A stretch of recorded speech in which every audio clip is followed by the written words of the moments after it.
I'll go ahead and call to order the Murray City Planning Commission meeting for Thursday, November 20th, 2025. It's now 6:30 p.m. Present this evening are Commissioners Ned Hacker, Pete Risto, Jake Pearson, Aaron Hildreth, Katie Rogers, and myself, Michael Richards. Excused tonight is Commissioner Peter Kling. From staff, we have Zach Smallwood, David Rogers, Ruth Ruock, Chad Wilkinson, and Mark Richardson. Just a reminder, if you have a cell phone, please silence it. This meeting is being recorded for public record. Glad to have those of you who are here tonight with us to participate in the meeting. Just a couple etiquette items to remind you of. When the time comes to make a comment on the agenda item, we ask that you speak into the microphone and state your name and your address for the record. Once your item you are here for is over, you're welcome to leave. We just ask you to do so quietly. All right, let's jump into our business items. The first one is normally approval of minutes, but we don't have any minutes tonight, so we'll move on to conflicts of interest. Do we have any conflicts of interest for tonight? No. Thank you. Approval of findings of fact, agenda item number 3. There are 4 of them. Ivory Foundation, Woodward Enterprises, Utah Boat Brokers, Afton, England. Have all the commissioners had a chance to review the findings of fact? Yes. Yes. Are there any changes or corrections that we need to make? No. Okay, I'll ask for a motion.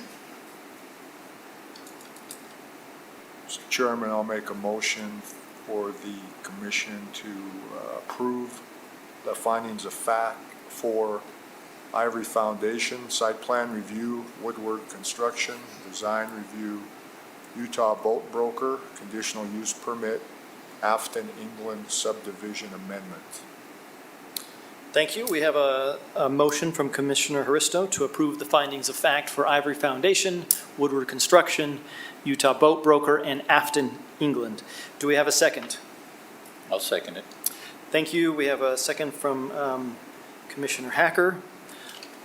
All in favor say aye. Aye. Any opposed? The findings of fact have been approved. Agenda item number 4 is the approval of the 2026 meeting dates. Have all the commissioners had a chance to review the meeting dates, and are we okay with those? Yes. Yes. Just all in favor say aye. Aye. Oh, wait, hold on. That was a question. So let's have a motion then from one of you. Chair, I motion to approve the meeting dates for 2026. Thank you. We have a motion from Commissioner Rogers to approve the meeting dates for 2026. Do we have a second? I'll second. Thank you. I have a second from Commissioner Pearson.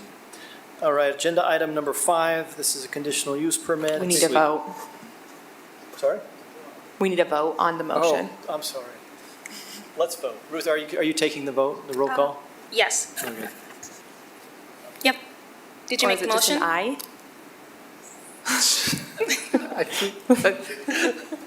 I'm confused. It's okay. Clearly. It's all right. So you made the motion in the second, but you didn't do all in favor, say aye. Oh, thank you. All in favor say aye. Aye. Now you can move on. Now we'll do a vote. No. No vote? Okay. No, now we're done with done. that one. We can move on to agenda item number 5. Thank you. Okay. Sorry, everyone. All right, agenda item number 5, Beyond Creation Institute, and Ruth is presenting. Is the applicant here? I think I saw her. Is the applicant here? That's you, right? Okay, awesome, thank you. Go ahead, Ruth. Thank you. So here we have a conditional use permit application submitted by Beyond Creation Institute for a Reiki business at 4764 South 900 East, Suite 1. So the subject property is highlighted here in blue. It's situated between 900 East and Van Winkle Expressway. It's also south of the Ivy Place Shopping Center. It's located in the CD Commercial Development Zone where Reiki is designated as a conditional use. As you can see from the site plan and floor plan, this is a pretty simple request. The applicant is just taking up space in an existing building and doesn't propose modifying the building. The access point would be from 900 East, which is highlighted in red, and 3 parking stalls are required for this use, and the site exceeds that requirement. So staff did find that the application meets all other applicable requirements and recommends that the Planning Commission approve a conditional use permit to allow a Reiki business at 4764 South 900 East, Suite 1, subject to these 8 conditions. And I'm happy to take any questions. Thank you. Any questions? No. All right, let's, thank you, Ruth. Can the applicant please come to the podium and state your name and your address for the record?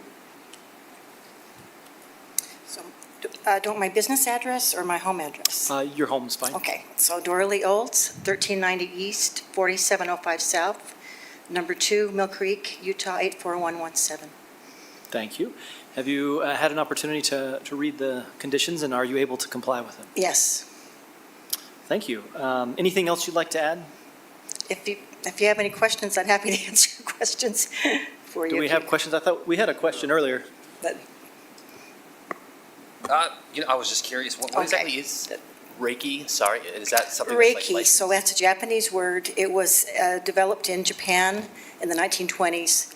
And Rei meaning like the spirit of God, and Ki meaning your own energy. And the best definition is it's kind of like a spiritual, and it's an energy massage where the person gets on the massage table, but they don't need to take any of their clothing off, just their shoes. And you're working with their auric field to help strengthen that field through the energy. So that's, the best way is to experience it, because it's hard to describe. Thank you. Anything else? All right, thank you. Thank you. All right, I'll go ahead and open up the meeting for public comment.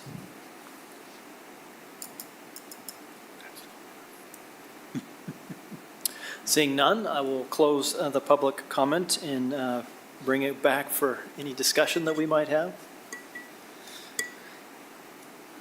Okay, if there isn't any discussion amongst the commissioners, I'll ask for a motion.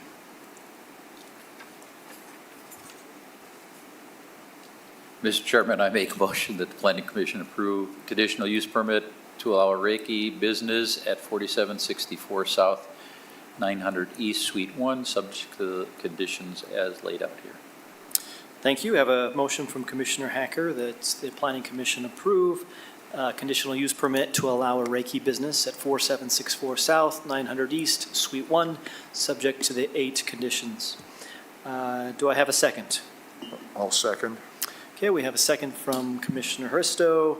Any discussion on the motion? Okay, seeing no discussion, let's take a roll call vote. Commissioner Hacker, Yes. Commissioner Hersto, Yes? Commissioner Pearson, Yes. Commissioner Hildreth, Yes. Commissioner Rogers, Yes. Chair Richards. Yes. Thank you. Thank you. Congratulations, the motion is passed. Good luck.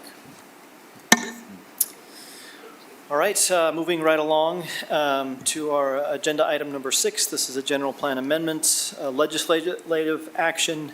This is the Fashion Place West Station Area Plan.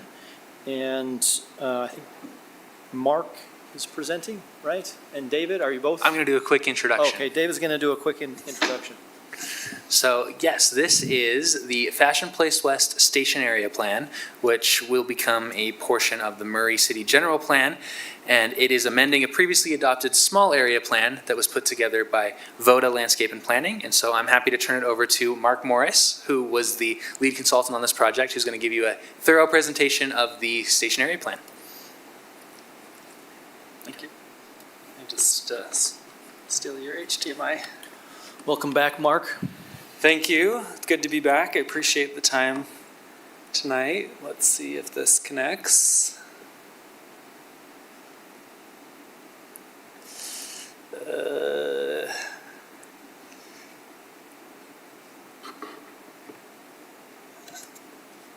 No.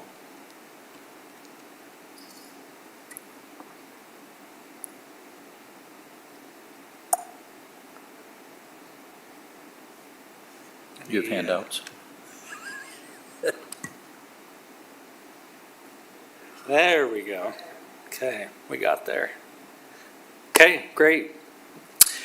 It's good to be back in front of you to talk a little bit about the future. As David mentioned, the Fashion Place West Small Area Plan was adopted by Murray City in 2021.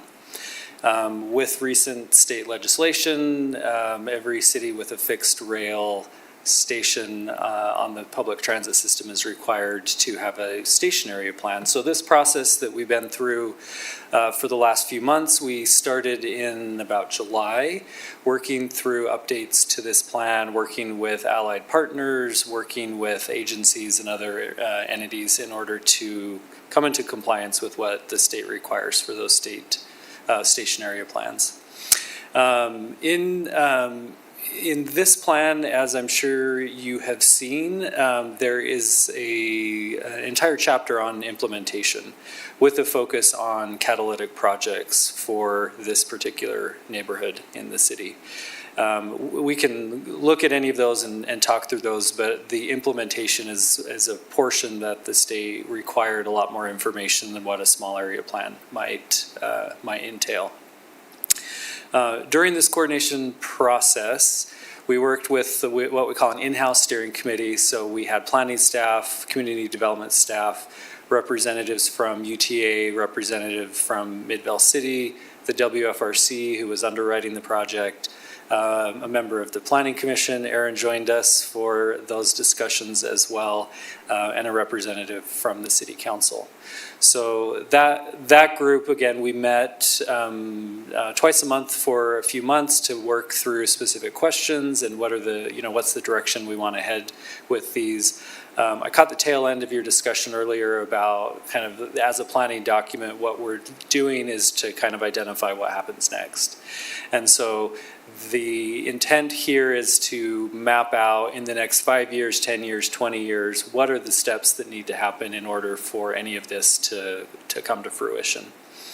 In addition, we met directly with UTA staff and UDOT staff to talk about their part in all of this. When we look at the implementation matrix, you'll see there are some things that the champion will definitely come from this body or Murray City representative.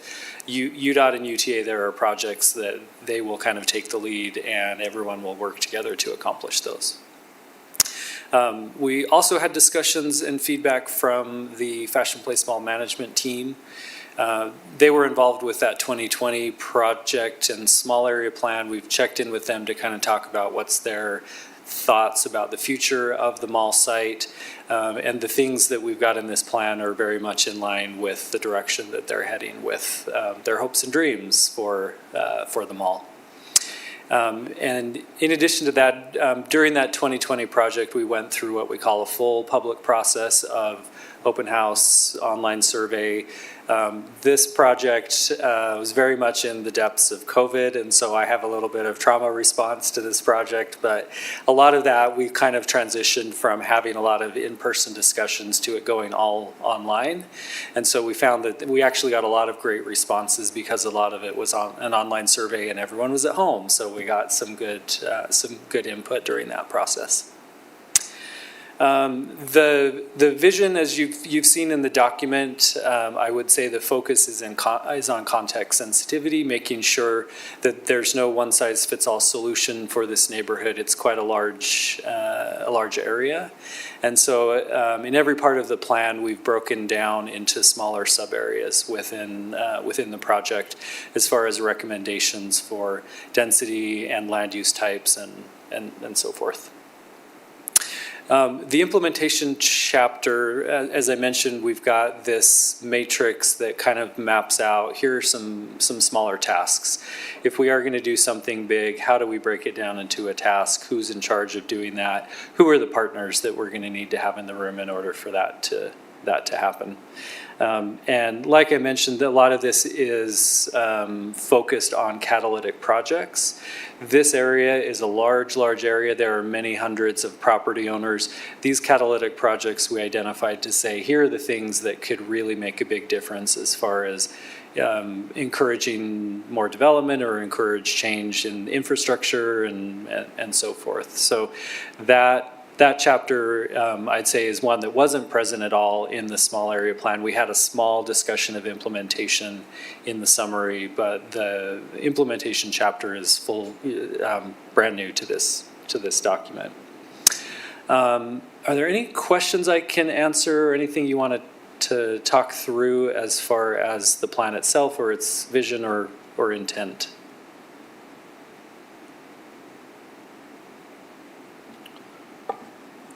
I'll ask a question since no one Yeah. else is. Yeah, of course. So the changes that were made to this from what it was previous, it's mostly what we're looking at on the screen, right? The implementation? I would say this is probably the biggest change from the small area plan. The rest of the plan, a lot of it was going through and updating like data and information. I mean, 5 years have passed since then, and so we're updating demographic data and so forth. Market conditions are certainly different from what they were in 2020. But the implementation chapter, and there's a whole chapter on vision, those are new to this plan, but the entire plan has been updated. I wouldn't say massive changes, it's really just updating the underlying assumptions to be more current. Okay. Well, what about, I know you're not, I don't remember seeing any specific zones called out, right? There was no specific zones called out here, or Sure. were there? I don't, As far as in future land use? yeah. So what, we've got a kind of a future land use map, but I think the underlying discussion was the areas that are kind of where these catalytic projects are, the city would develop a mixed use zone that was specific to that area. So if, for example, the mall comes to stand in front of you and says, we have visions, and they line up with what's in this document, the city could implement a zone specific to the Fashion Place Mall site. So, okay, so is that what it's, I don't know if it spells that out in these steps, or does it, and I'm missing it? Because it talks about, it says establish vision for mixed-use site approach and updates the zoning regulation. It doesn't say create a new, because it would be a new zone, right? Or would it not be a new zone? It would be a new zone. It would be, you have other parts of the city that have mixed-use zones. We can certainly have a little bit more detail there to say, here's the type of zone that would be recommended. But the second one there, updates to zoning regulation along State Street. We kind of said along State Street because you would probably want to do something that applies to both sides, not just the mall site.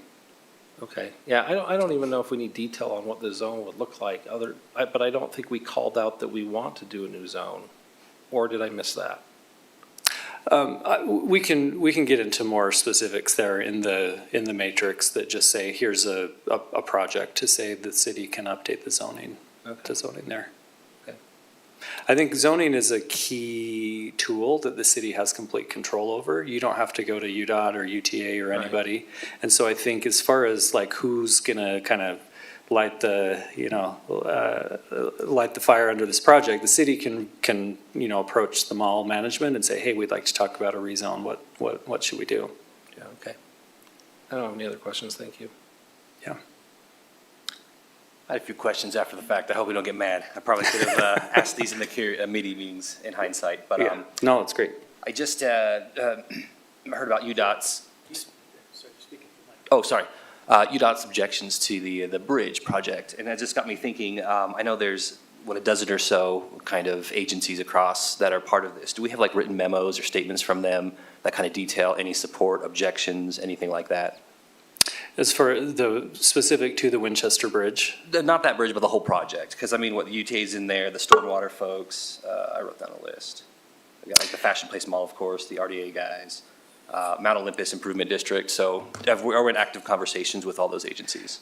correct. Okay. Yeah, and we don't have anything formal that they say we endorse this plan, but we've shown them and said, here are the things that we would like UDOT's involvement with. And they were very supportive to say, yes, these all are perfectly fine. There were no red flags as far as they're concerned. Okay. But yeah, there's nothing formalized. They wouldn't be one of the entities that would formally adopt this plan. UTA would formally adopt it as a stationary plan. The WFRC would also formally adopt it, but UDOT doesn't necessarily, I don't know that I've heard of them adopting a plan in a formal way. Okay.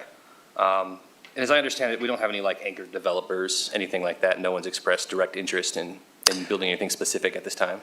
No. Okay. I think the only one that, we've talked with UTA several times. They have some of the parcels around the station itself. They own about 5 acres of land. So listing this track stationary redevelopment, UTA would probably be the lead in kind of kicking something like this off. Where Murray City owns 0 acres and they own 5 acres, working with them, they have, specific goals as well as far as transit-oriented development goes. But they have, as you can see, they've got a lot of surface parking lot. They have a lot of other land around the platform that could kind of kick it off. So they would be, I'd say, your kind of prime developer around the platform itself. Okay. And then the mall management would be, that would be up to them as far as how quickly they want to go there.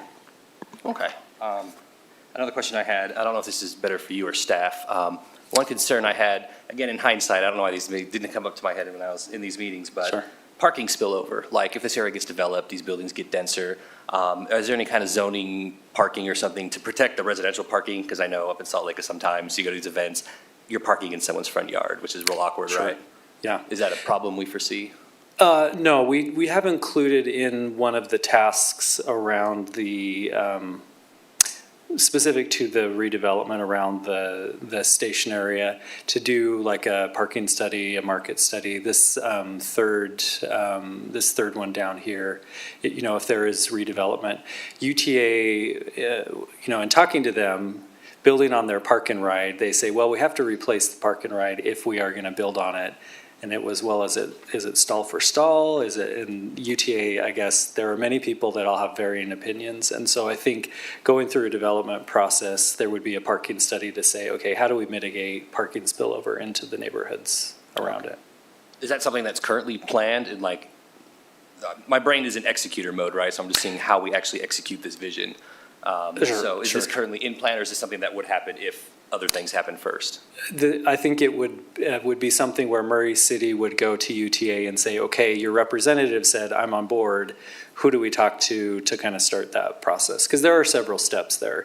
UTA is not a developer. They own land, and so they would have a development partner as well, but they would go through a market study and a parking study as well. So their representative very much said, okay, here are some subtasks we would want to have in that implementation matrix. Okay, and my last question, promise. And I think it's probably going to be a very similar answer then with that answer. The utilities up there, do we can currently handle all that, or is another study going to need to be done for that? Oh, I think a good bet would be that the infrastructure would need to be updated, just because we're going from pretty spread out, single-story development to multi-story. You'd have a lot of infrastructure updates. Okay. I think that's my questions. Thank you. So I have one question, real quick. So this is, when this is all done and signed, sent to the state, correct? UTA will adopt it as an official station area plan, and the WFRC as well. So it's not necessarily any state entities other than, UTA is a state entity. I'm curious also, is it sent out to, Murray residents in any form, summarize, like, this is what we're doing? Is that something we normally do, or we don't do that because that's not what we do? I'm just curious if this is something the public would want. Sure, yeah. Zach's going to speak to that. So this kind of goes back to, this is really an amendment to, it's kind of like Mark had mentioned, where we had done a lot of a public outreach when we initially did this plan, which was 5 years ago-ish. And so we have it on our website currently, and this meeting was, notified on the public, on the state public notice website, on our website. The agenda's posted everywhere like that. So the public's been informed that this is up for adoption tonight, or for your consideration. And, excuse me, and they will have an opportunity to look at it as well. Once it's adopted, it'll be posted on our website. We keep everything there, so they can see. Yeah, which I think I appreciate that. I'm just thinking from like it's exciting, right? It's visionary, that's what we talk about it as. If I was a resident and I got some summary like, oh, look at that, the potential of this. I think Yep. maybe that's also controversial, but Yeah, it's all right. Yeah, and I think any project that comes along obviously would go through a public process. If UTA comes through and says we're doing X, Y, Z, it would go through the same approval process as anyone else. thank you. Sorry, have we had any public comments or feedback on this? Okay. I don't know if you've received any emails, no. Yeah, that larger process that we went through in 2020 and 21, we had, several hundred survey responses and got a good sense of, the concerns that people have are the same as I'm sure you hear every week when you have the public commenting, but just making sure that all of those are documented as kind of part of this process. Yeah, and sorry to belabor my previous point, but I'm just thinking, so if we asked for public comment and we got input and people gave feedback, and then only way they would know that we did something would be if they looked on the webpage.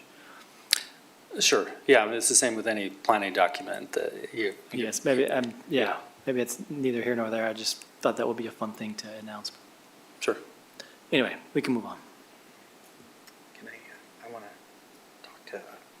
So I want to address the comments on the engineering comments, right, that mention in the staff report about UDOT and stuff like that. So there are two different things happening in the staff report there. There was the meeting that Mark had with UDOT, and then there was the engineering comments. The engineering comments are based on their experience with UDOT. So where it says in your staff report that UDOT doesn't like this will never happen kind of stuff. That's the opinion of the city engineer, not necessarily coming from UDOT entirely. I think that's what you're asking, right? Those questions that were kind of shown in the city staff level review. Yeah, that's the vibe I got. Yeah, so those are the opinions of that department based on their experience with UDOT as it stands today. And where Mark is coming from is he met with UDOT as well, their planning team, and that's where they so UDOT's a big organization, right? They have lots of employees. So you're gonna get differing answers from all over the place. So it's not a hard no then? I would say it's definitely not a hard no, Okay. but it's a It's okay, Lot of we can work. overcome hurdles. Yeah, That's not hard. yeah, yeah. So I wanted to make sure that was clear, that like it's not a hard no, but it's not an easy yes. There's a great big gray area, so, That clarifies a lot, thank you. yeah, you're welcome.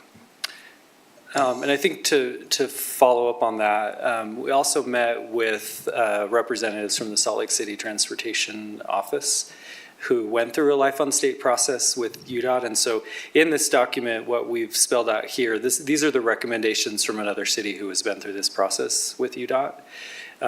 She very much said, because we have a case study that we can take to UDOT and say, see, you did this in Salt Lake and, the city still functions, it's not burning down because those changes have been made.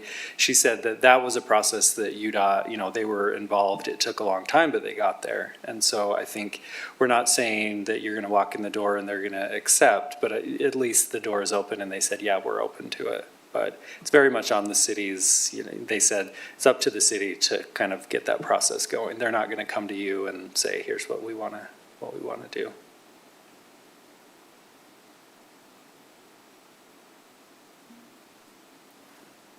Okay, anything else?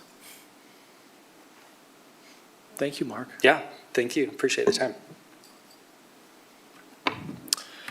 All right. Our next,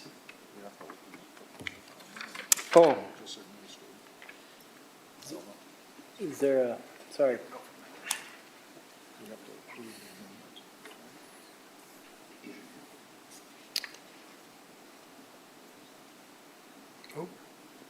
back.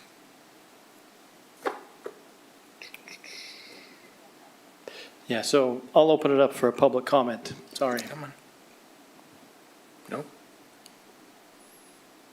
Let's keep right there.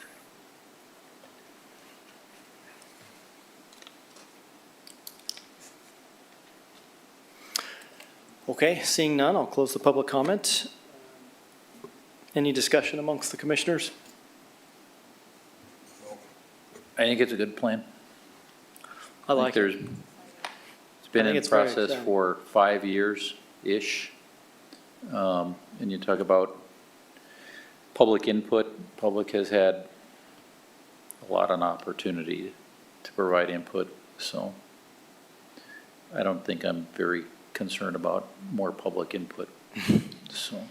Okay, thank I you. wasn't around in 21, so I'm glad. Thank you, though, I appreciate that. Okay, I'll ask for a motion. I'd like to make a motion that the Planning Commission forward a recommendation of approval to the City Council to amend the Fashion Place West Small Area Plan to the Fashion Place West Station Area Plan as an amendment to the 2017 Murray City General Plan. Thank you. I have a motion from Commissioner Hildreth that the Planning Commission forward a recommendation of approval to the City Council to amend the Fashion Place West Small Area Plan to the Fashion Place West Station Area Plan as an amendment to the 2017 Murray City General Plan. Do we have a second? I'll second. Thank you. I have a second from Commissioner Rogers. Any discussion on the motion? All right, let's take a roll call vote. Commissioner Hildreth? Yes. Commissioner Rogers? Yes. Commissioner Pearson? Yes. Commissioner Huristo? Yes. Commissioner Hacker? Yes. Chair Richards? Yes. Awesome. Thank you. All right, now moving on to our discussion and training items. The first one is the Salt Lake County Jordan River Recreation Plan. And Zach is going to, Yeah, so thank you. this is the Jordan River Reconnect program. We have two representatives. We have Brandon, and I'm going to butcher these names, and I apologize. Brandon Biederman and Angelo Calosino with Salt Lake County, who's going to present what they've been working on. So I'll turn the time over to them, and yeah, they can have that.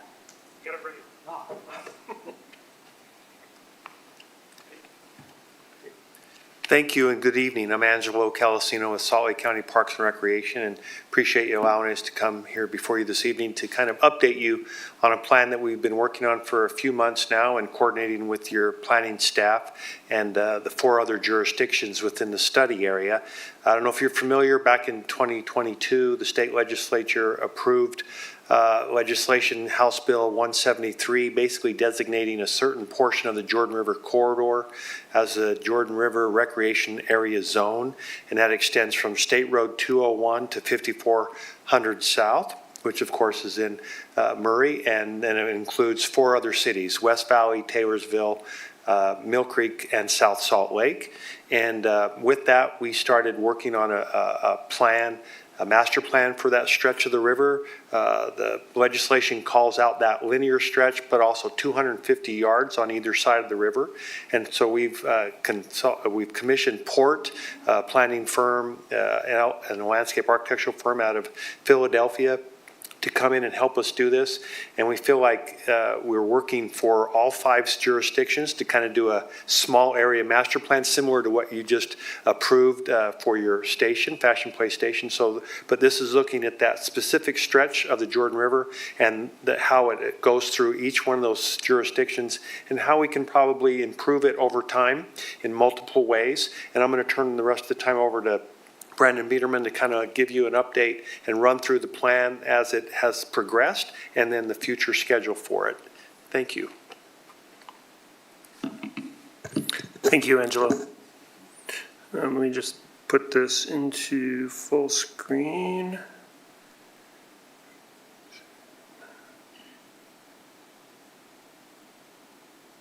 There it is. Okay. Appreciate all of your time today. As Angelo mentioned, We're looking at this just to give you all kind of an introduction to the plan and where we're at today, where we're going, so that we can get some upfront feedback as well. And then obviously looking forward to bringing kind of a more detailed plan forward as we progress through this schedule here. I think it might be reading a stream. Any thoughts there? Weird. Oh, that's great. I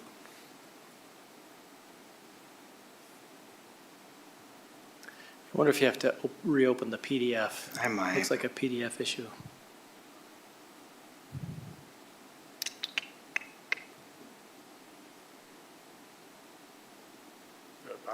Oh, perfect.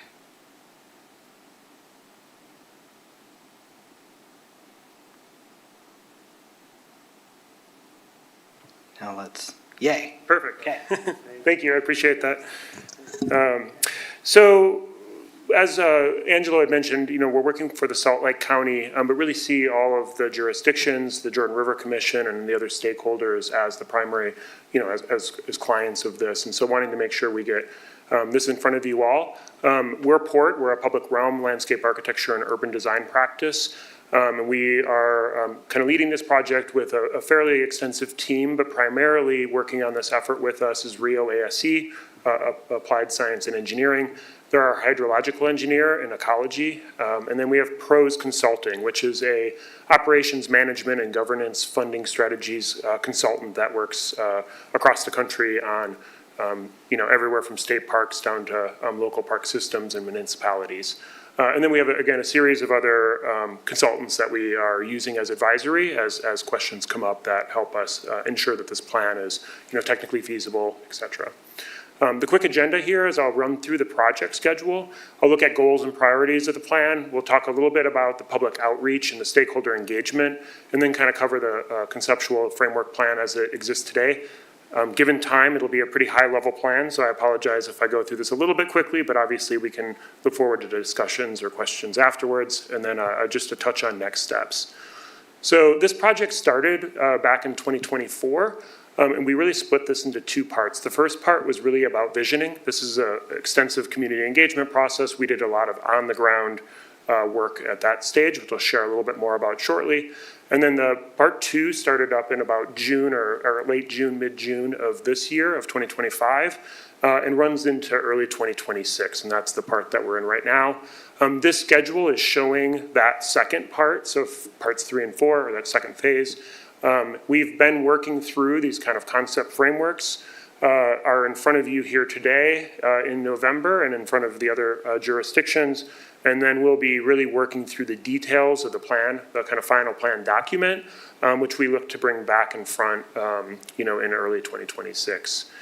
We've been doing this with all of the kind of key stakeholders that we've identified for the project with the community. We were able to, with Soren, present to the Technical Advisory Committee of the Jordan River Commission in mid-October. We've done West Valley actually a little bit earlier than that. We just did Taylorsville 2 nights ago, Mill Creek last night, and obviously are a pleasure to be in front of you tonight. South Lake did get pushed back since I submitted this PDF. It's now going to be December 4th. And then Soren has invited us to present in front of their governing board in early December. So we're hopeful that we're getting this in front of a lot of eyes, a lot of folks, and are able to get some really good feedback as we continue to move forward into the early 2026 plan completion. Angelo kind of ran through this, but it was really the state legislature that set the kind of project boundaries of this recreation area zone that limits our focus, or that sets our focus. This diagram is showing that extension from State Road 201 down to 5400 South. You're seeing the 5 jurisdictions, obviously, including a large portion of Murray on the kind of southeast side. The public engagement process, which I think you were provided the report that was issued at the end of last year from this, but basically we did a lot of kind of partnering with events that were happening and did a lot of on-the-ground kind of engagement with folks, with big boards, talking about what their experience with the Jordan River was and asking a lot of questions. We got a lot of really great feedback. That feedback was compiled and synthesized in that report and has really underlaid this plan. We looked at it both in the context of where folks were talking about very specific items, as well as kind of the general overview that people expressed in these conversations. And that really laid a foundation for us of looking at a connected, active, and healthy river corridor, and set the themes that have really underlined or underpinned this kind of development as we've moved forward. So really looking at access, transportation, and movement through the corridor, looking at the ecological habitat, the hydrology, the recreation and programming, both passive and active, and then really looking at the kind of long-term stewardship, the care, the management, and the maintenance. And that kind of, this slide is breaking down a few of those categories just so you can get a better sense of kind of what or how those buckets fit within these kind of bigger buckets that we established. When we started back out this year, we thought it very important to get in front of all the jurisdictions. Again, as Angelo outlined, the county is our client and our primary manager of this project, but they own a lot of the property. They don't have jurisdiction necessarily. So you all are folks that we want to ensure are having a voice in this plan. We started with your planning departments when we came through in July, and we did a bunch of in-person workshops, sat down with a big drawing on the table and really asked, what are your current projects? What are your priorities coming up? What are your future and dream projects? So we could record all that and documented all that. And that really underlaid a lot of the kind of themes and helped to final or revise or kind of focus in on these 5 themes. So again, active transportation, riparian and ecological function, passive and active recreation, and then management and safety was a big one that came up a lot. And thinking about how we can improve the visibility, improve awareness of this place, and look at a more coordinated management and stewardship across this corridor. That all got synthesized. We worked with the county in a workshop, and that kind of further developed into what the plan is now. So I'll walk through this kind of in 2 fashions. One, kind of as our system-wide goals, and then 2, kind of a little bit more focus on a series of sections. But we did also do a lot of research. We saw the Fashion Place West Station Area Plan today. We looked at all the jurisdictional station area plans and the general plans, just to understand what is going on at that capacity from development and projects, to bring that all into the plan and ensure that we're working with those development opportunities and not contradicting or working against them. And the system-wide goals that we really set are connected communities, and we've heard a lot about this idea of having trails on both sides, wherever possible, if not everywhere, across this length, and really looking at improved public access points, not just for the public to be able to access the trail, although that's something we're really interested in ensuring there's a lot of great connections into that system, but also emergency services and police presence to be able to have access to get on the trail and ensure that they're able to make sure that it's safe and make sure that people are able to get help when they need it. And again, just awareness that this amenity exists for these communities, and it's a great asset that you all have here. And so just looking at the sections where we're exploring how we can add that second trail on the opposite side. So where the big pink line is the side that doesn't have a trail system or a designated Jordan River Trail right now. Looking at healthy river corridors. So how can we improve water quality? Obviously it flows downstream, so we can only kind of work within the area we're in, but trying to do what we can within this area. And really looking at restored floodplain and increased riparian ecological enhancement and preserved habitat. One of the ways we can really do this is through these more expanded areas where there's publicly controlled land, so county, state, or municipality land, which we've identified 4 areas that have a fairly wide width of corridor that allow for a little bit more potential within those areas. How is the river accessed? How are people able to recreate on it? Looking at that increased water access, we've identified the existing boat landings and existing get downs and are finding the gaps in which we can help to ensure that people can get kayaks in the water, get boats in the water, find a place to fish, etc. And then looking at the amenities that exist there and the kind of parks and recreation areas that are there today, identifying the different programs that are there, the different amenities that are there, and how can we build on what is there today and show some long-term vision to really be able to build this out into an extensive kind of community asset. And then the big one that has come up in a lot of our conversations with your planning department is really about operations and management. So thinking about how can this corridor be seen through a more singular entity of management. Murray is, we know right now, seen as the kind of the precedent for that. You all have a really well kind of maintained section of your river, thinking about how can that kind of idea or that precedent extend across the full corridor, looking at feasible funding approaches and an implementation matrix that would start to outline priorities, responsibilities, and funding sources, grants, et cetera, for both the capital projects and some of these more ongoing maintenance and programming costs. And just seeing the kind of boundary of this kind of publicly controlled land within this area, or publicly owned land. So that's really these kind of system-wide goals that we're looking at across the corridor itself to really start to establish an identity and start to establish a kind of continuity across it. As I mentioned, we also want to look in more specifically. So we've thought of this as a series of segments, more based on the themes that we started to see both from the character of the space and the kind of projects that we were talking to the different jurisdictions about, less about jurisdictional boundary. So since we're working for the county, we have the ability to kind of look at this more holistically and taking everybody's kind of your planning department's, projects and goals and the other planning department next door and in Mill Creek and across the way in Taylorsville and thinking about how those start to actually work together. So we'll start at segment 1. We're looking now plan right is north. So this is 5400 South. You're seeing the area of Millrace Park and Germania Park, and you've got a series of kind of soft trails through this area. The main Jordan River Trail is on the east side of the river that you're seeing in the kind of dark black line. And then there's some maintenance or kind of soft trails that that you have kind of existing to the north and to the west of Germania Park there. Just some photographs of this. Obviously, there's Millrace across the river, and then also the Millrace Pond and the kind of fishing piers. And really looking at some connections into the neighborhoods here. So we were talking to Taylorsville about connecting up to the Jordan River Canal Trail. Also looking at expanding on the Up and L Corridor Trail, so you could get a viable kind of route from 5400 all the way up to 4350. And then also in this area, we have some capacity to, if you notice, if I flip back maybe 2 here, the river has been unnaturally straightened here. And so looking at how we can maybe bring back some of this historic meanders back to that and expansion of that floodplain through that area.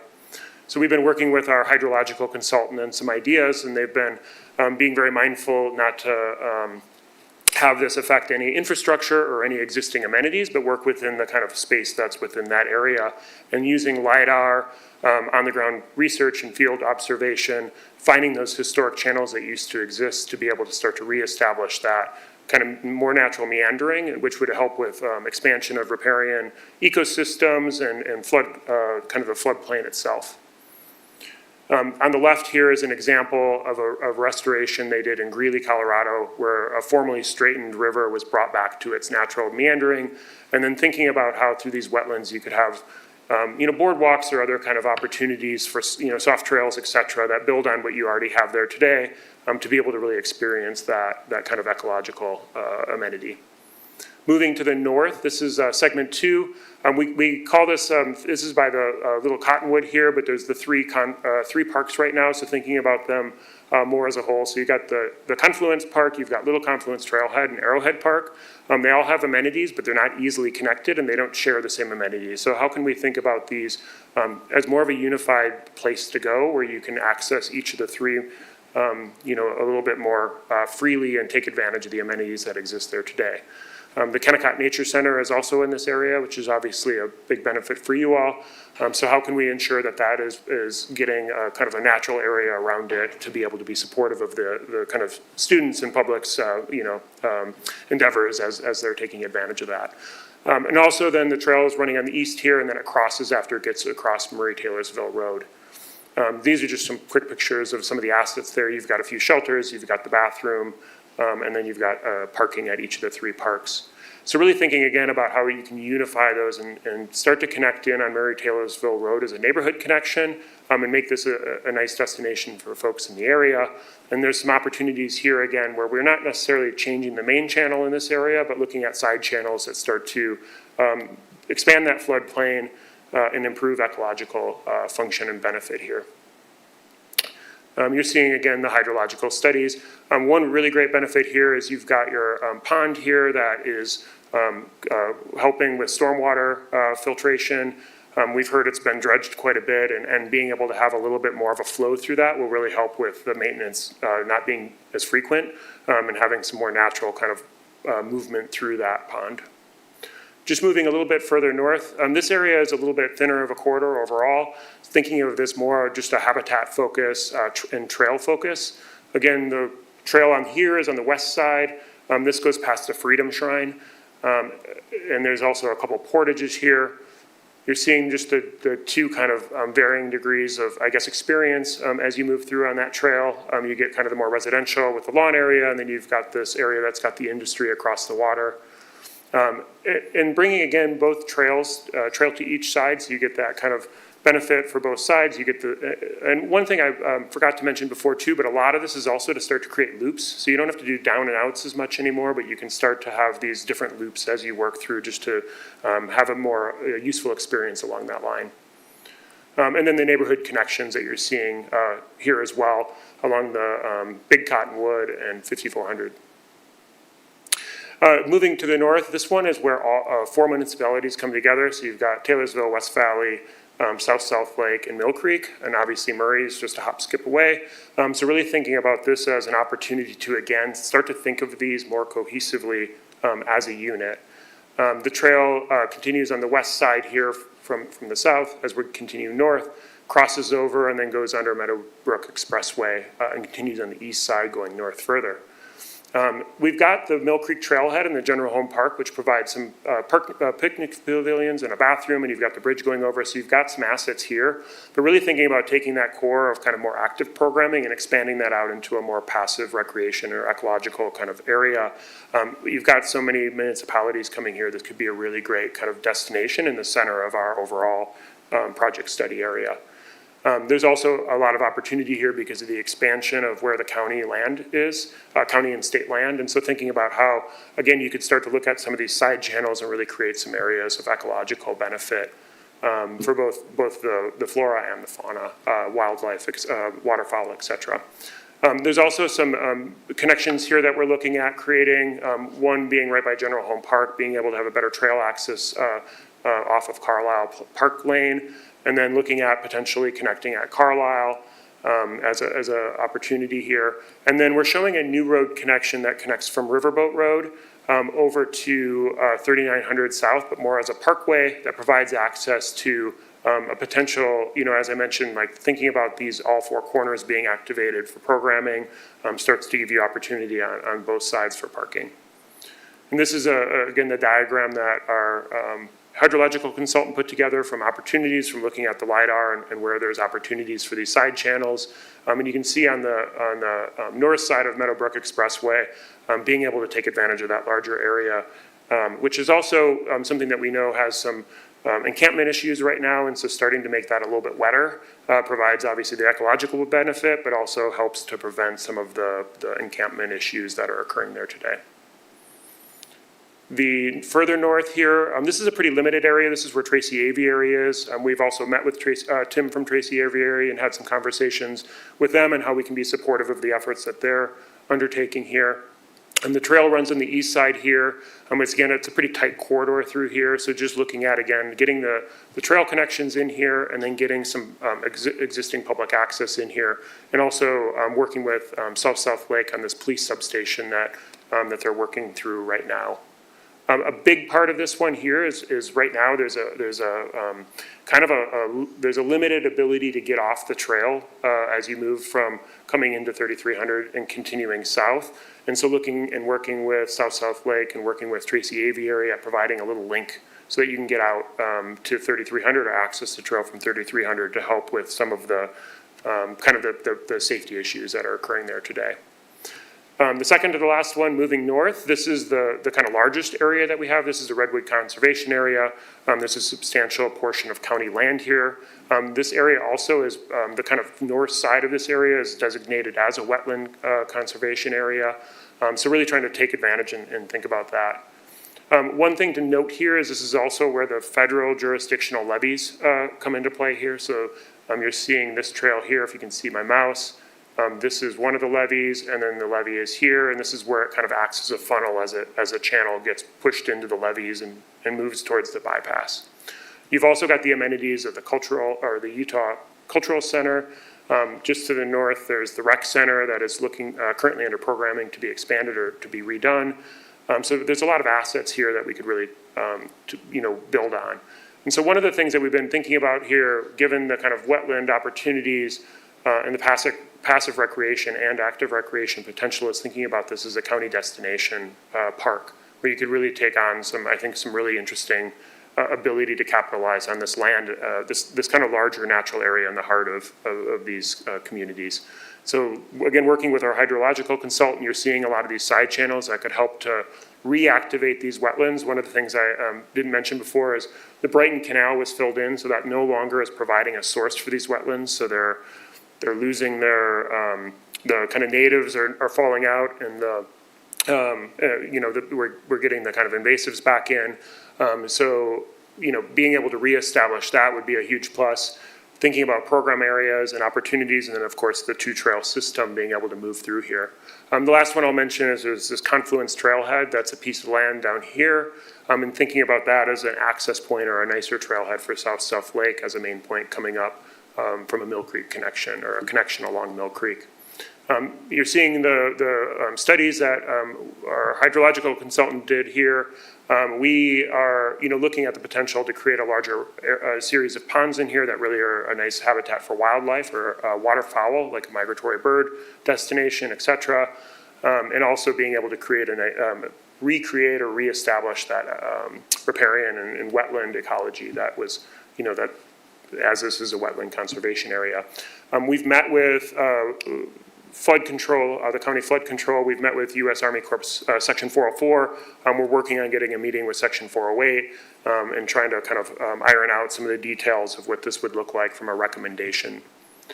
The last section that I'll highlight here, you're seeing State Road 201, which is the end of our project area to the north. This is the kind of a limited area because it's a straighter portion of the Jordan River within the levee system. The path is on the west side, and you've got this maintenance trail that you're seeing in the dashed line on the east side. That's paved, so there's a really easy opportunity to convert that into part of the Jordan River Trail. And then there is a maintenance line that runs, maintenance line that runs over to 900 West there along the canal, along Mill Creek. In the photo on the top, you're seeing the kind of industrial South Lake industry there. And so thinking about some ideas of how we could soften that edge, the bottom left picture is showing the kind of experience of that pavement right now. And then you're seeing Redwood Park, which is a pretty big park, but limited amenity there, and how we could build on what's there to really expand that. So just again, thinking about that industrial landscape buffer that provides a little bit more of a nicer experience if you're using that trail, getting the two-trail system in, making these connections down to South Lake so there's better access into this area. And then the Redwood Park, and really thinking about how we could enhance and build on what's there. So zooming back out, that really set up a series of projects that we feel is really representative across the entire corridor. Each of these projects is something that right now is at a very high level. We wouldn't, in a plan, a master plan of this scale, we wouldn't get into detail on any of these projects, but start to identify recommendations for each of these areas. Obviously with Murray having a considerable portion of jurisdictional kind of boundary across the area, there's a series of these different projects that are within your boundaries, which is, obviously a reason to want to get in front of you all.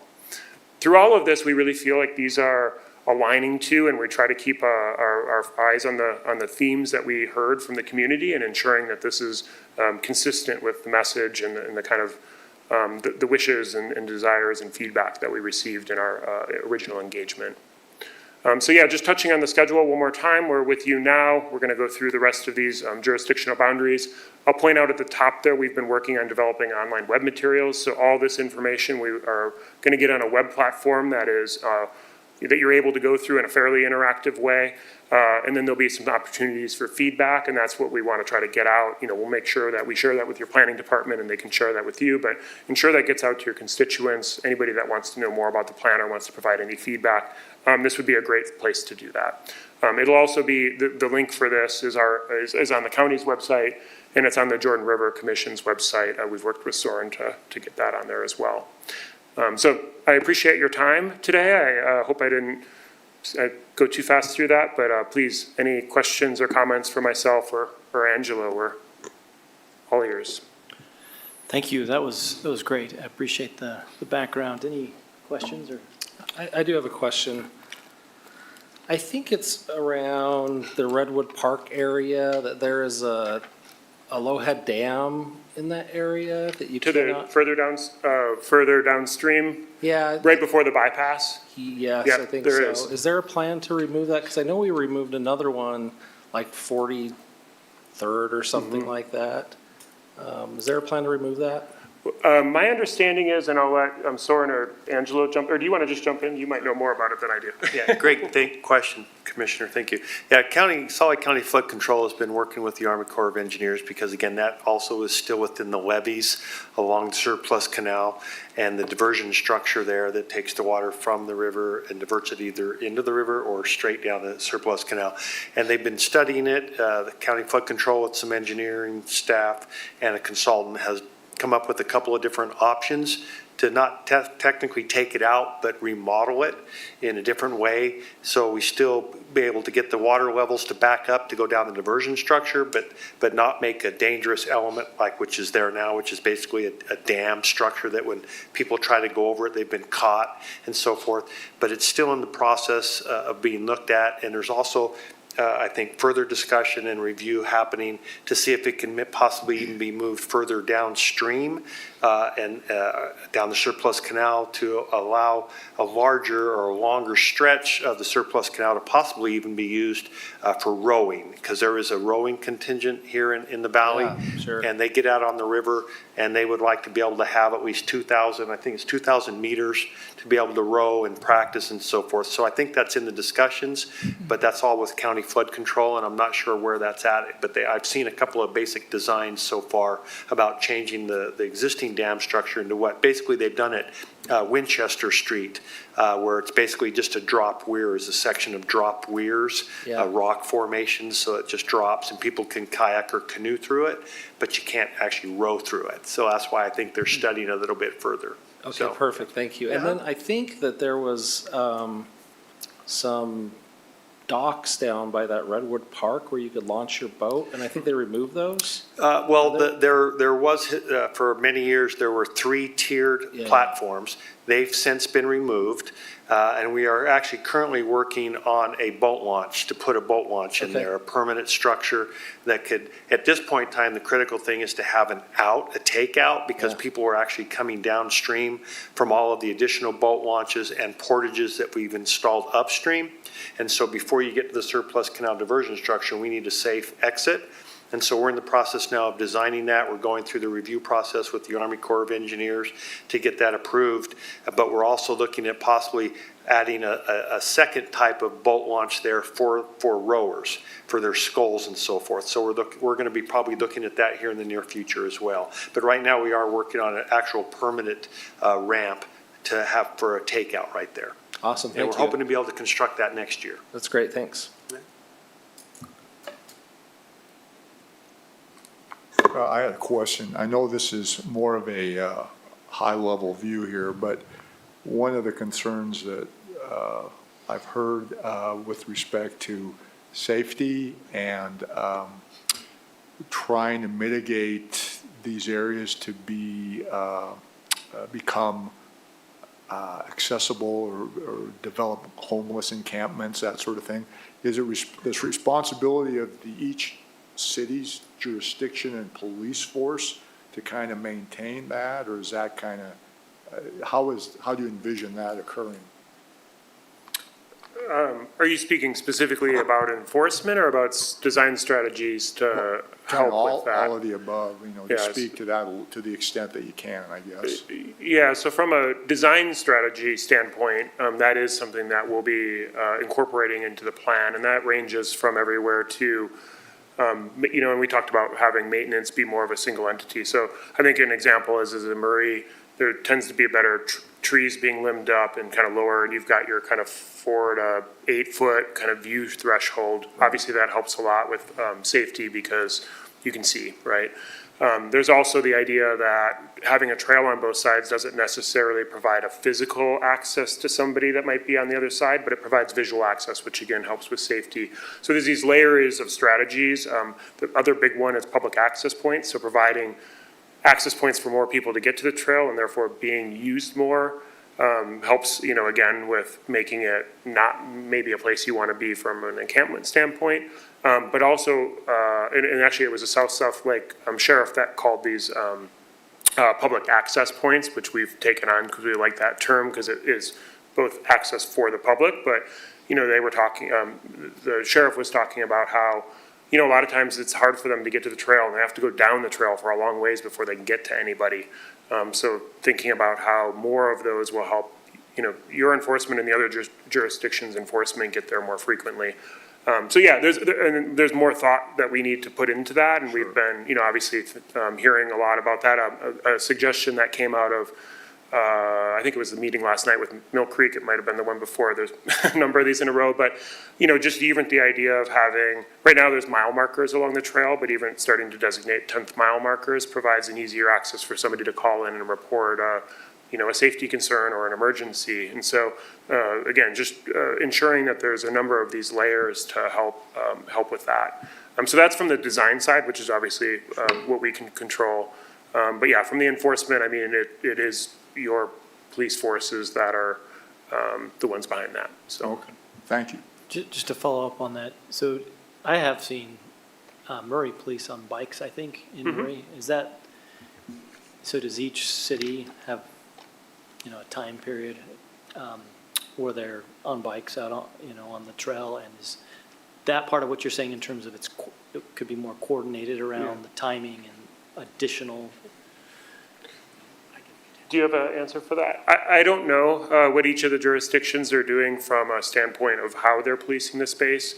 What I will offer is South Lakes Sheriff's Department put together actually a really helpful report for us that just outlined kind of some of the challenges that they're having, so that we have something that we're like, oh, we know now where they have trouble getting to. We know where they're seeing issues of encampment. We know where they're seeing safety concerns being reported more frequently, which helps us in the design phase to be able to really think about that. I mean, it's something that we'll reach out to each of the planning departments to ask for, because when that got sent to us last week, and I was like, wow, this is actually really helpful for us to be able to hear directly from them, since they're the ones on the ground.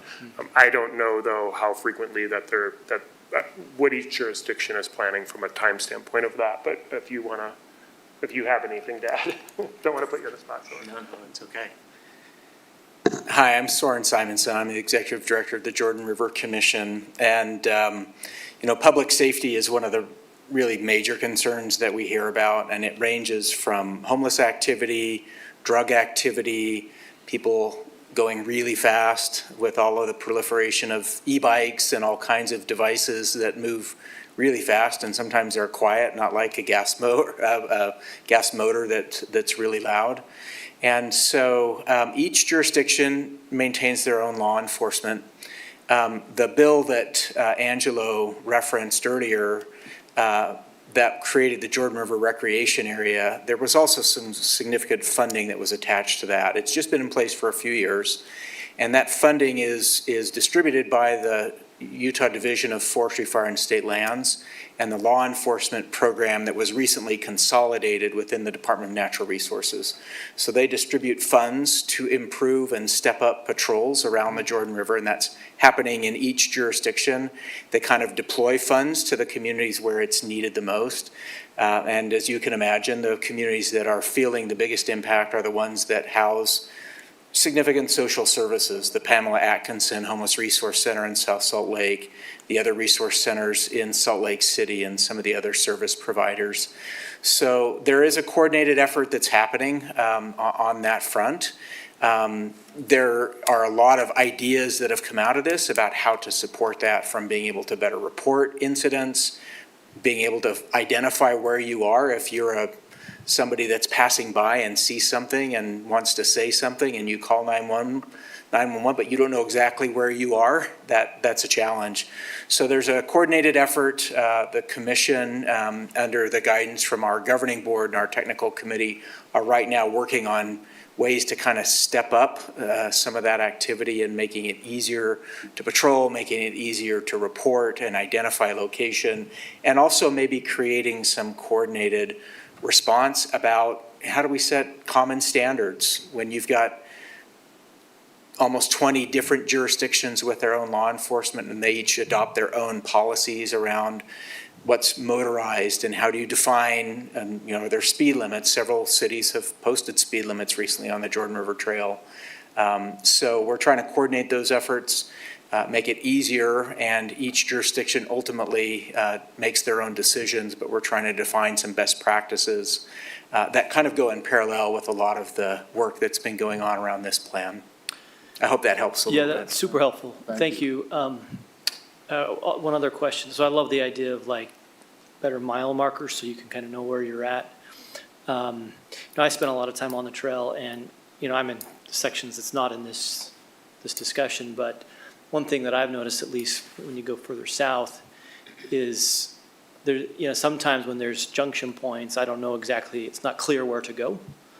You may have mentioned making it more clear in the area to the south. But then also wondering is there anything to paint on there or put on the actual trail to make that more clear? If you had any discussion around that? Sure. A great question. If you're not familiar, there was a comprehensive sign package that was prepared multiple years ago, and the entire 45-mile stretch of the river was installed with the comprehensive sign with directional signage, mile markers, and actual boundary markers for each city.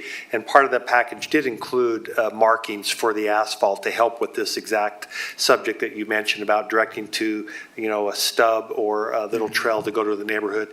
Unfortunately, the funding was not there to be able to install all those, but we did the best that we could with as many directional signs that we could and so forth. And there are areas that now have improved or changes. For instance, we just finished the new trailhead at 39 South, the Mill Creek Trailhead. And of course, there was no signage there to begin with. And now we had to, part of that project, we added new directional signage. But that's exactly what we're trying to do to continue and improve that as we go along. So thank you, though. Yeah, no, thank you. I had a couple questions. Excuse me, on page 7 of your deck, you mention a single entity management oversight. I don't see that entity reference in here, and I'm just wondering, do we know who that is? Is it yet to be created? So that is something that our Pros Consulting is currently working on. It was kind of something that we got this kind of front part, and they've started to kind of kick in to really work through this now. The practice can come from a bunch of different sources. The way that we've been talking about it is that it would be a body, an advisory body that would have representatives from all the jurisdictions and all the stakeholders. It would have representatives from the technical advisories, which would be DNR, state, forestry, fire, state lands. It would be the flood control, et cetera. Obviously, the Jordan River is a major entity that looks at the entire stretch of this. We've obviously been engaged in conversations and what that might or might not look like, but that's something that we're working towards right now. So the short answer is no, there's not one right now. I think it also has to do with funding. That's a really big part of it, is where does the kind of funding for that kind of continual operations come from? I would have more information for you if my consultant Brian was here. They do this though for a lot of different park systems and are kind of putting together some recommendations from that standpoint right now. Okay, is this something that has to come to fruition by statute, or is this like something that's an idea as part of this? I'm just curious how this is coming into be, if that makes sense. Well, so this would, the plan itself would be basically a series of recommendations. And those recommendations will come through a matrix that we'll be putting together that helps to try to identify the likely agency that would have oversight of that. Because this ranges from both capital projects as well as, again, operations management and other structures for that. So, in the end, the plan will kind of outline who and what entities we think, would be the best to be able to support that. And it'll be kind of up to the county and again, some of the funding sources to be able to push that forward to make that come into play or come into fruition. Okay, thank And I you. don't know if any of you want to add anything to that. And then I, excuse me, a different question on page 7. It mentions the 250 yards extended. It sounds like, was that the House bill that made that happen? Or is that something that's yet to happen? And my overall question is, I'm wondering if that's going to cause any displacement of any kind of neighborhoods or anything like that. The 250 was a designation that came through in the state legislation. We are responding to that more by, and that's where you saw that pink boundary. If I move forward here, our kind of viewpoint of this is we're looking at basically the publicly controlled lands as the primary area in which we're operating from a capital improvement or a physical kind of improvement area.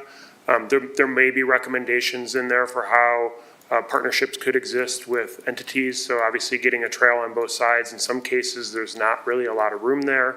You know, there are opportunities, for instance, to ask for easements for that trail to go through or look at potential land swaps. I mean, these will be recommendations that are made in the plan that won't be part of they would become a separate project that would have to go through a community engagement and approval process for that to actually be formalized. But for the most part, we're looking within this body of an area for direct, let's say, kind of transformation, while looking actually even further outside of that 250 to understand the connections for it. So like the Jordan River Canal Trail, as an example, is outside of the 250 yards, but from our perspective, that's a really important kind of circulatory asset to be able to ensure we're connecting to in some way. Okay, so the goal of that is that's all public lands essentially. Correct. Okay. Yeah. Publicly controlled lands, yeah.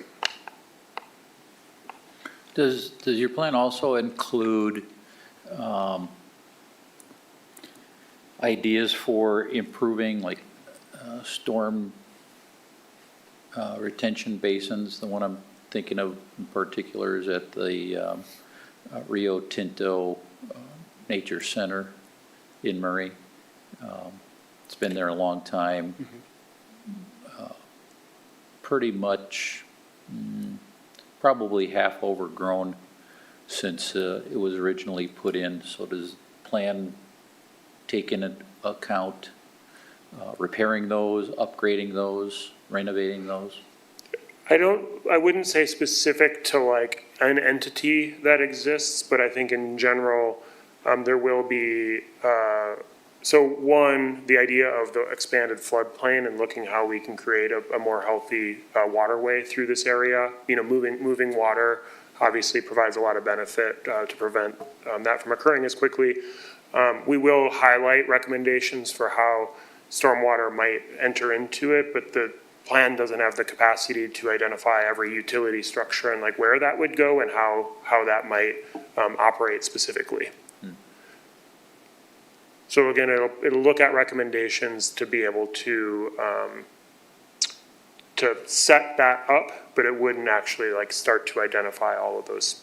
Those get a little too specific for the scope of this project. Brandon, let me just add to that. Yeah, please.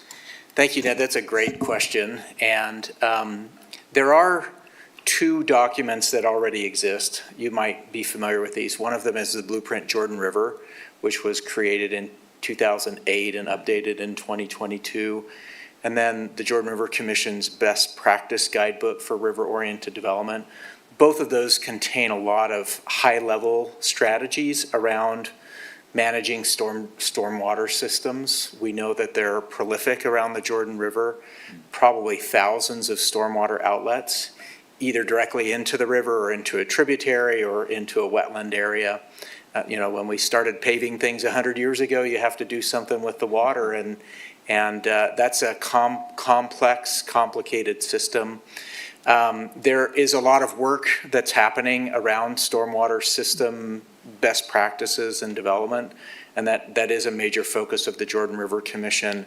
There may be some ideas that could be encompassed within the planning for some of the parks in this plan, but it's a more comprehensive and complex system that will probably require more thought and focus than what this plan is focused on right now. I can think of a half a dozen of those, Soren, and I'm wondering who has the responsibility for those, or who who would pay for a renovation or an upgrade of those facilities? So specifically related to stormwater, that's managed through the MS4 permit program, which resides with each municipality that has a stormwater system, and they all do. It's regulated by the Division of Water Quality at the state level, which is within the Department of Environmental Quality. So I believe most cities now, South Salt Lake was, I believe, the last one that incorporated a fee program for stormwater as part of their public utilities program. Murray City has one. You have an active stormwater program within your public works, and they are required to continue to look at best practices at improving water quality through that non-point source program that's connected to the stormwater system. So that program exists already. It will continue to be something that's monitored closely from a water quality standpoint.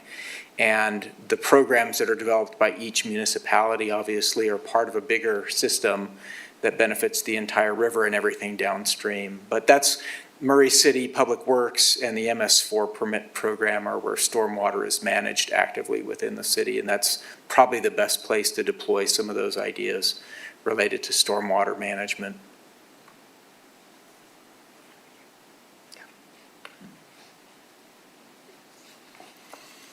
I guess I have one more. So at the confluence of Little Cottonwood and the Jordan River, this is really in Taylorsville. It's right on the border of Taylorsville and Murray. Since I've lived here, I can remember at least 3 times that, I don't know who does it, well, the county does it in some fashion, dredges that corner or that confluence. So that park was also supposed to be a takeout for kayaking, which it is kind of, there aren't really any facilities there. However, my real question is, how does that river, that confluence is always going to be clogged by gravel. So this last time they'd done it was this past summer, and I don't know how many cubic, tens of thousands of cubic yards of gravel was taken out. How would this plan address that? I mean, it's gonna happen forever, so. I mean, one of the ways is with a lot of the expansion or, I guess, reestablishment of the meanders and the kind of expanded floodways that we were showing upriver, so that you start to have a lot of that settlement come out prior to arriving to that. Obviously, we're only dealing with a smaller section, and a lot of that's coming, further upstream, which is out of our direct control. That specific, we were looking at a couple options there, but that specific area, when we had our conversations with county flood control, they see that as actually an opportunity for a lot of that settlement to happen before it continues to go downstream. And so part of that system is something flood control wants to keep in a way. I think the hope is that with some of these meanderings upstream, that will get reduced. To what effect is hard to say, without kind of letting that play out. But that is, again, a big part of why we're looking at these kind of, let's just say, the kind of improvements to the floodway and to the waterway throughout the system, throughout the corridor that, again, that this project is focusing on. Okay, thanks.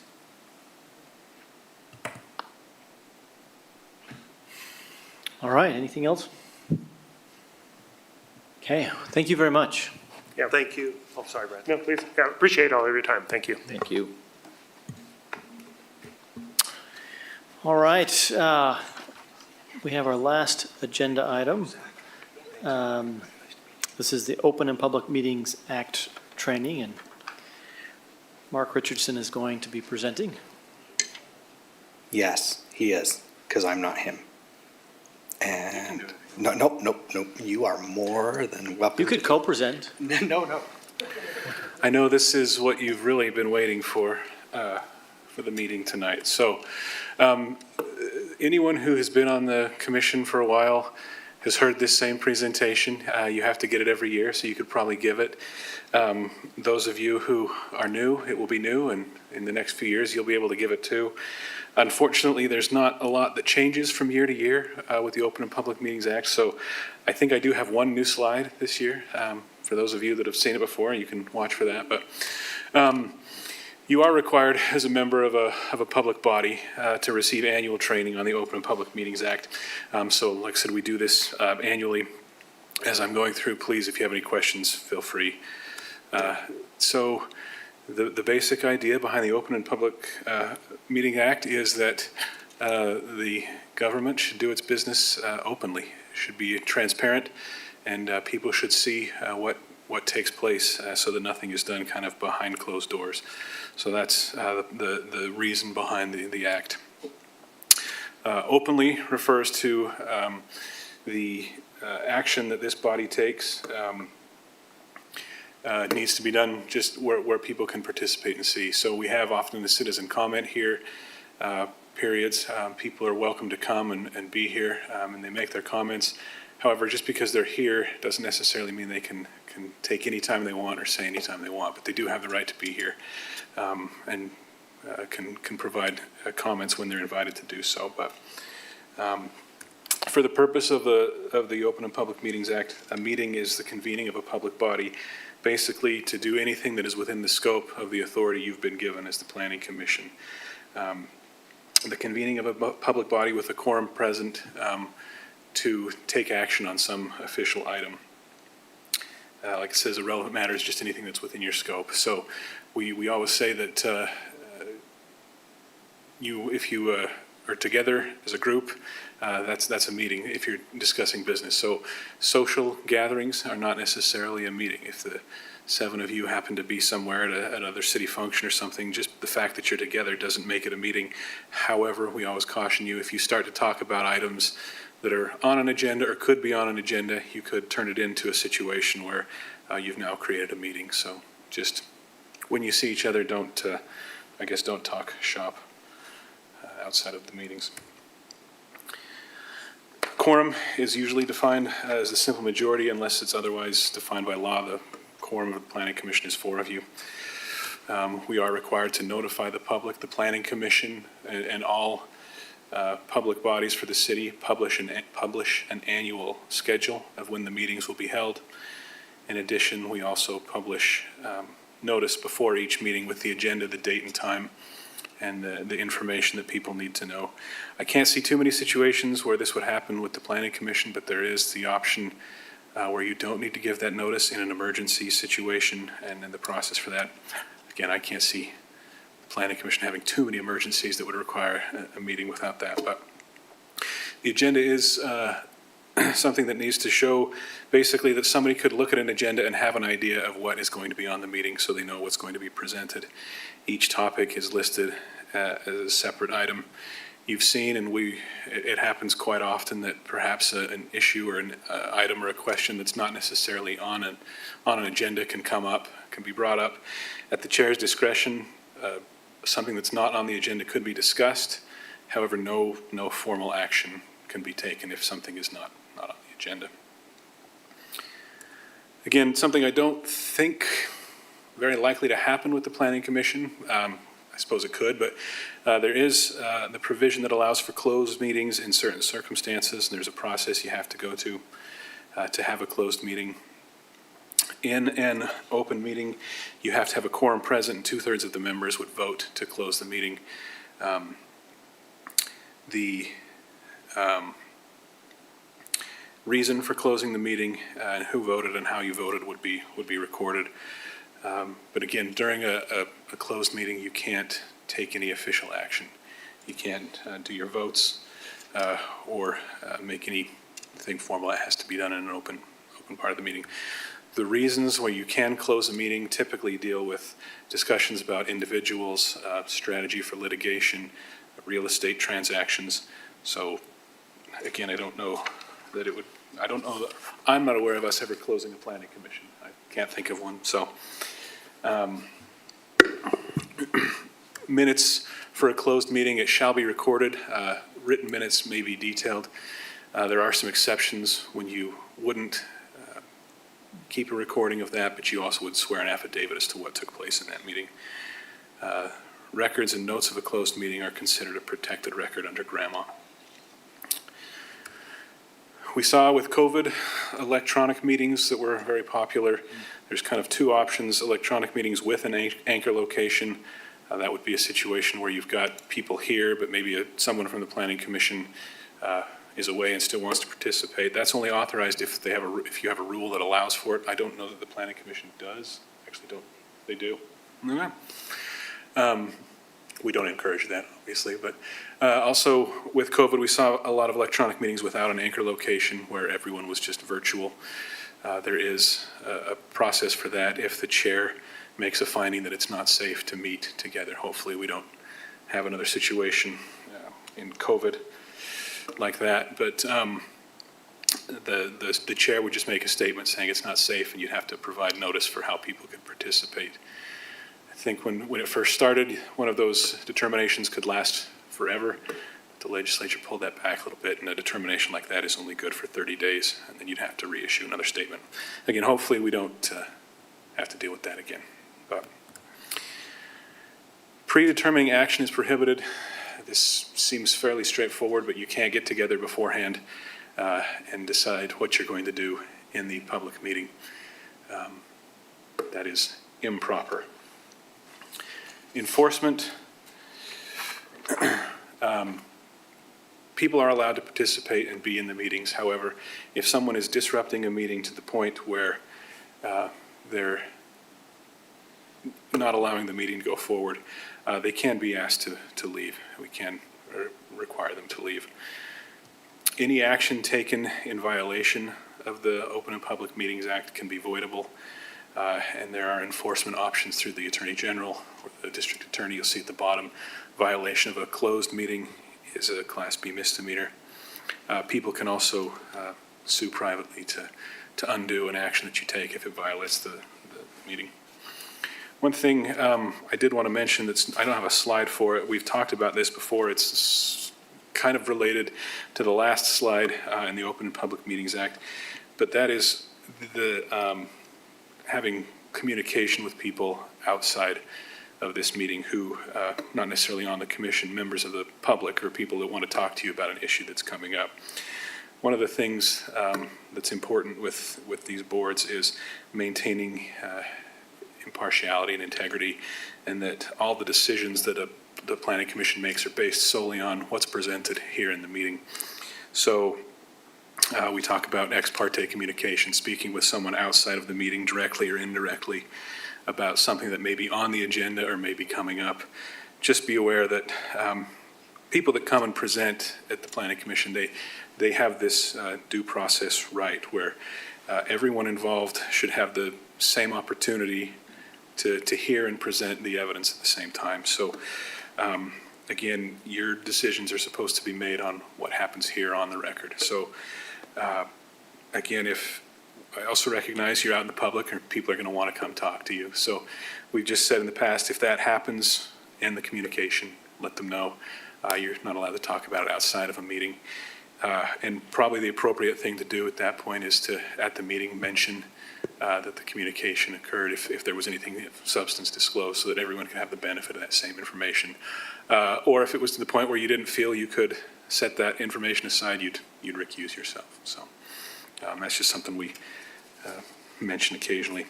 That, in a nutshell, is the Open and Public Meetings Act. So, any questions? I have a question. So, Mark, how does our pre-meeting fit into this Public Meetings Act, since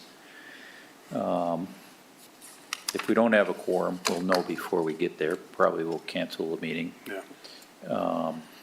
There isn't any public comment.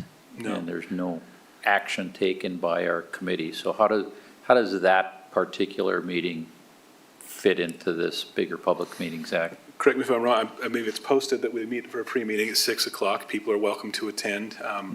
Again, like we said before, people are welcome to attend meetings. That doesn't necessarily mean they always get a chance to speak.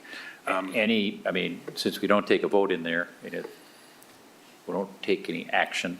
No, it's more We have just a, discussion, but it's, like you said, it's open to the it's kind public. of similar to the discussion you just had with the Jordan River Committee. It was just a discussion item, no actions taken. It's just to kind of go through things before the meeting, so. Okay. I like your slides. Yeah, they're Thank you very much. dark. You'll see them next year. Is this a new slide deck, the This one format? is Yeah. not the new slide, no. Oh, it's the same one? Well, the background's different. I think. background's new. I changed some of the wording in the background and threw in a new slide there. I just did have a question. Is there a reason why we don't do this at the beginning of the year, like when a new commission member is put in and they have to wait a whole year until they get instructions? It's always just kind of fallen this time of the year. I don't know why we do it that way. Okay. Just, I come when I'm You invited. can read those slides anytime you want. I To mean, be maybe, honest- maybe people have been talking to their neighbors all year long because they just didn't know. I mean, to be honest, I think it's kind of, we all realize, oh my gosh, it's October and we haven't done it yet, so let's do it. I think they invite me when there's nothing else on the Maybe agenda. we should like move it to like July and then to May. Are you asking to have it again in January? No, I don't I'll want it put again in to- January. I'll have him come I'm do just it again wondering, in maybe over the January. next 3 years, we could slowly scoot it forward. I think Jake wants to hear it again.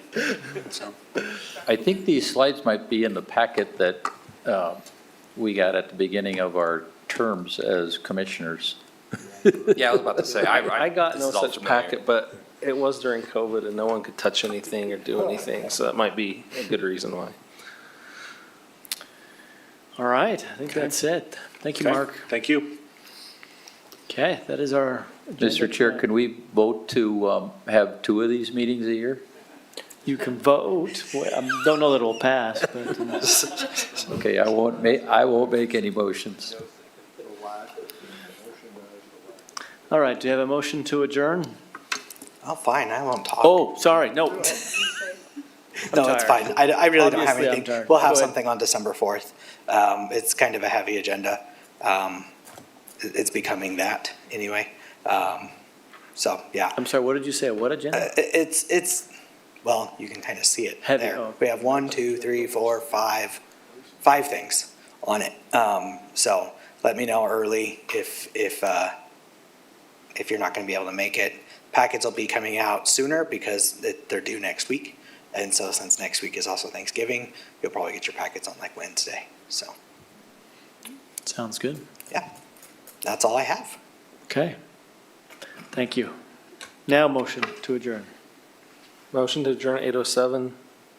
We are adjourned, 8:07. Thank you.